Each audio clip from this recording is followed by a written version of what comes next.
Hi there everyone, Lars back with another The Dangers in My Heart review and analysis brought to you by Camille's Harem. Not just a podcast for novice writers by novice writers, but also a YouTube channel by novice writers for novice writers, because writing is an adventure, it's more fun with friends. And oh boy, this episode, it's kind of interesting knowing where things are going with this whole series, to know that we're starting off the new semester, the last school year that Ichikawa and Yamada might possibly have together, at least in middle school. We're beginning it and we're almost to the end of the season. It's a little interesting to know that that is where the series is going to stop for now, but there's a lot of really fun shenanigans that are going on right here at the opening. First of all, I just want to say I completely sympathize with Kobayashi for being completely left out by the teachers and wondering if she even has a class. That part was hilarious and unfortunately rather relatable to a lot of students. And then everyone is trying to get to know, okay, well, who are the people in our class? What are the dynamics? Who are the friends that came on over? Who's gotten split up? And it's just great to see this right here because for one thing, it actually shows just how much the people in Ichikawa's class came to grow on him. And we see him after school hanging out with Adachi and the others, catching up and having just good, genuine boy talk. And Ichikawa realizes, wow, I am Adachi's friend. I am friends with all these other guys. And it comes as a bit of a shocker to him because, again, he kept himself aloof and separate from everyone else. And it's thanks to his interactions with Yamada that brought him into everyone else's orbit for real. And he was able to develop good relationships with all these people and prove to himself, despite himself, that there are people who do want to be friends with him. Now, one of the big developments is the introduction of Kana and Hanzawa, who are such a great dynamic duo, with Kana being the exuberant one, the one who's in everyone's face. She's very much a gal, and because of the mask covering up half of her face, you don't exactly know what she's about to do. It's hard to read her expression, so you have to go off her bombastic dialogue as she just throws it at you along with her personality. Contrast this with Hanzawa, who is far more reserved, far more cool and collected, almost coming off as cold until you realize that she does have this more cutesy, bumbling side to her, and where she's someone who is very much interested in the lives of other people and very cognizant of what her actions might do to others, like how she puts Ichikawa and Yamada into a very awkward situation. She understands this, and then later on when she admits to Yamada that she's afraid that because she and Kana threw this celebration for some of their classmates when they confessed to each other, that it was because they put so much pressure on them that they separated.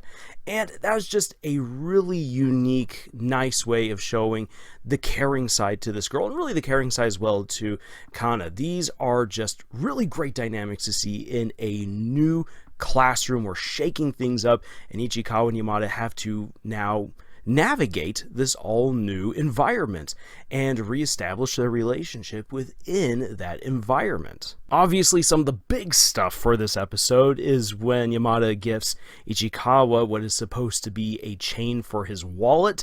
That is a horrible chain. I would never want to use that for my wallet, which leads to Ichikawa getting depantsed when he and Yamada throw themselves under the teacher's podium to avoid being caught by Moe and the other girls.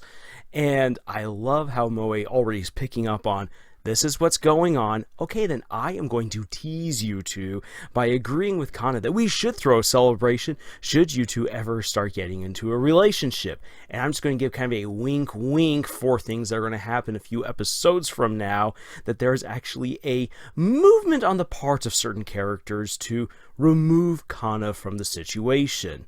Make of that what you will. But when Moe and the other girls finally leave the room, Ichikawa and Yamada stumble out of the podium, and because that stupid chain gets caught on a shoe, whoop, down go the pants, and then they suddenly look in a very compromising situation. Moe comes back on in and is like, don't make me keep on cleaning up for you two.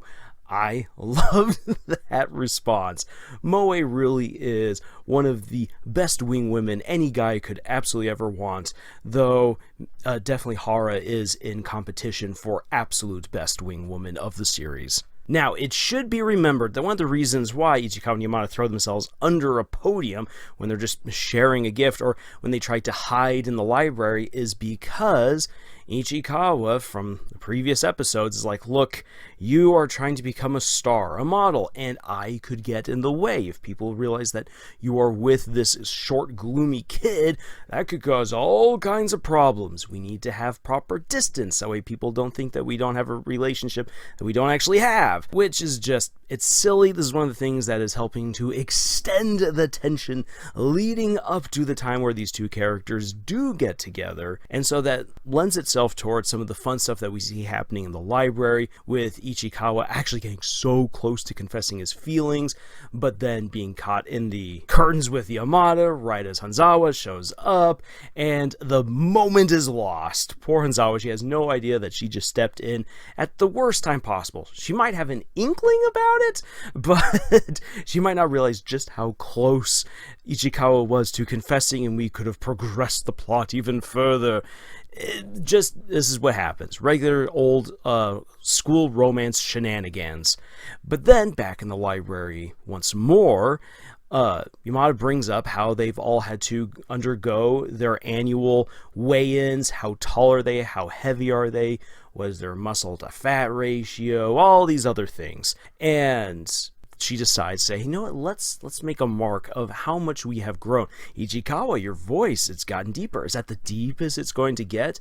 Ichikawa finally says, you know what, I was always scared of growing up, but now I actually want to grow up. And Yamada's like, well, let's commemorate this awesome moment by making a mark of how high we now are. How much have we grown?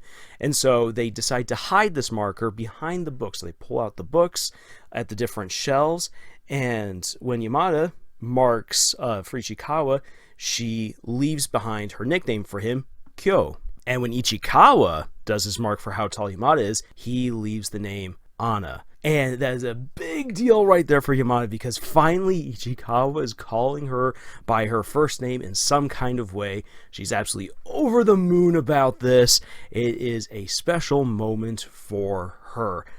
Fantastic little bits of progression, a lot of great character development and building, a lot of new dynamics to be introduced and to be explored. Again, it's interesting that we're getting this episode here because we're so close to the end of the season. And from a writer's standpoint, this is actually a bad thing to do. You don't introduce so many new characters with vibrant personalities, interesting dynamics, who will have an influence on things going forward. You don't do that so close to the end.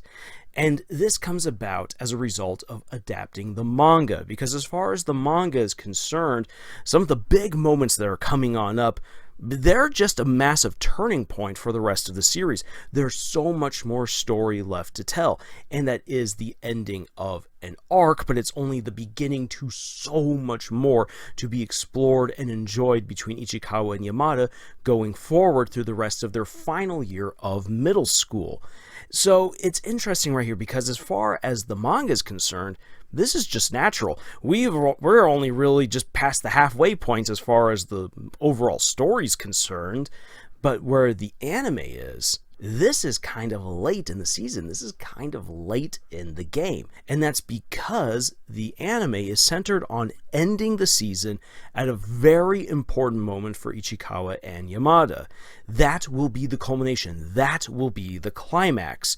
And then the preparation for the third season. The reason why I bring this up is because if you intend to write your own romantic comedies, your own long-form stories and the likes, this is something that you should keep in mind. You don't want to introduce such interesting, vibrant characters who are relevant to the plot, so late in your story. Even if you're like, yeah, you know what, well, in the next book, I'm going to explore them even further. When you do that, you kind of pull the rug out from underneath your readers or from underneath your audience if they're watching stuff usually, because it's like, well, yeah, I was in love with all these other characters that I spent so much time with, and now you're introducing me to these all new characters. And if you do your job right, they already fall in love with them, but they don't have enough time to really spend with them to truly enjoy them and truly get to know them. And then boom, that book or that season is over, And you're left just wondering, okay then, well, why were they introduced so late? Yeah, sure, the plot kind of makes sense of it, but why not just focus more on the characters that you've already established? It feels like you've robbed me of some experiences. So, when whatever medium you're telling your story, you need to pay attention to when you introduce your characters. True, there are some books out there that do introduce a very important character at the very end of the book as kind of a cliffhanger leading up to what's going to happen in the next book. But again, that's more to set up cliffhangers. For Kanzawa and for Kana, they have been introduced rather late into the game, but they're obviously not part of a cliffhanger. We still have a couple more episodes to go. So this really feels kind of like, wait, what's going on right here? Now then, again, for those of us who have read the manga, who knows what's going on right here, it all makes sense. There's no problems right here. And I think for most anime viewers, this isn't necessarily going to ruffle their feathers, but this isn't something that you necessarily want to replicate yourself as a creator, because if you get it wrong, it could be disastrous within your own stories.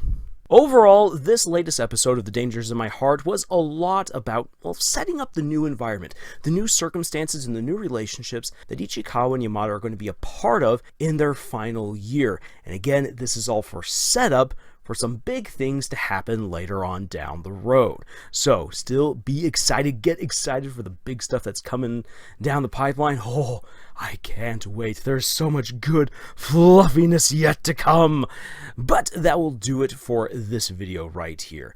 If you like what I've had to say, then please let me know by either commenting, sharing, liking, subscribing if you haven't already done so. But if you'd especially like to help us out what we do here on our channel, please check out the books that we ourselves have published. Links for them are in the description below. Otherwise, thank you so much for joining us on this incredible adventure that we call writing. And until the next video, y'all, tschüss.